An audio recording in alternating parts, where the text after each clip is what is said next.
Hey everyone, welcome back to Corporate Decoder, the place where we try to make sense of corporate filings so you don't have to. And sometimes it feels like they pay people to make these things as confusing as possible. Today we are looking at Open Lending Corporation and their latest report, which sheds some light on a recent departure and severance package. Alright, so this isn't your typical earnings report full of deep financial tables. This is an 8K filing, which companies use to announce major events that shareholders should know about right away. Think of it as a special bulletin. And what is the big news here? Well, it confirms the departure of Matthew R. Rowe, who used to be their Chief Revenue Officer. We knew Mr. Rowe was no longer with Open Lending, or the company as they call it here, since August of last year.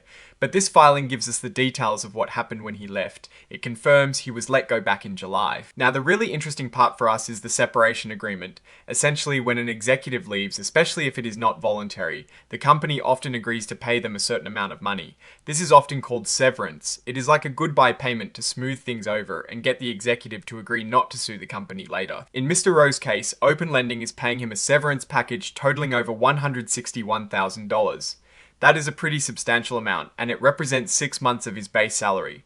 For context, that means he was earning roughly $323,000 a year in base salary. On top of the direct severance, they're also giving him an extra nearly $17,500. This is specifically to help him pay for his health insurance, like the Cobra premiums, for another 6 months. This shows the company is trying to cover his benefits during this transition period. This money isn't all being handed over at once. The main severance payment will be split into 2 installments, one at the end of December this year and the other at the end of January next year. The Cobra payment will be a single lump sum within 30 days of that, the 2nd of December date. And what does the company get in return for all this money? They get a release of claims.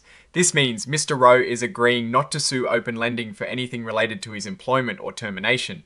It is a standard part of these agreements, and it protects the company from future legal battles. He also agreed to some customary restrictive covenants, which usually means things like non-compete clauses or not sharing company secrets. Now, looking at the exhibits, we see the actual separation agreement listed. This is where all the nitty-gritty details are officially laid out. While we've gone over the main points, the actual document would contain all the legal language in specific terms.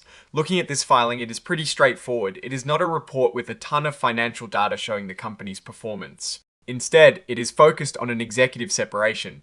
This isn't uncommon for 8K filings, they are for significant events. So what does this tell us about Open Lending Corporation? On one hand, paying out over $160,000 in severance indicates they likely wanted to ensure a clean break with their former Chief Revenue Officer.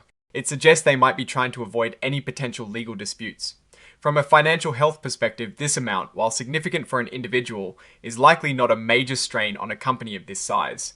What it doesn't tell us is why Mr. Rowe was terminated. This filing only reports that he was, and what the separation terms are. The fact that they previously disclosed his termination in August and are now formalizing the separation agreement in December suggests there might have been some extended negotiations or processing time. The key takeaway here is about the cost of executive transitions. Companies often factor these potential costs into their long-term financial planning. While this specific payment is a one-off event related to a single executive, it can be a reminder of the financial implications tied to leadership changes.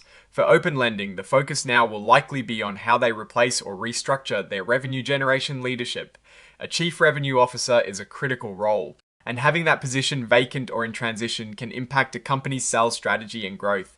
This filing, however, doesn't give us insight into their ongoing business performance, which we typically find in their quarterly 10Q or annual 10K reports in conclusion this 8K filing is primarily about documenting the financial terms of a former executive's departure.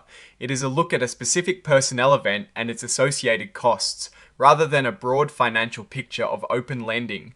The company seems to be following standard procedures for executive departures, ensuring a clear separation and release of claims. The future performance of Open Lending will depend on many factors, including their leadership and strategy going forward, which we will likely see more about in their upcoming financial reports. Alright, that is our breakdown of Open Lending Corporation's latest filing. What is your take on executive severance packages and what they mean for a company? Do you think this amount is fair? Drop your thoughts in the comments below. If this analysis was valuable, hitting that like button really helps our channel grow, and subscribe for more corporate deep dives. Don't forget to check out the Discord community linked in the description below. It is a great place to discuss these filings and more. Thanks for watching, see you next time.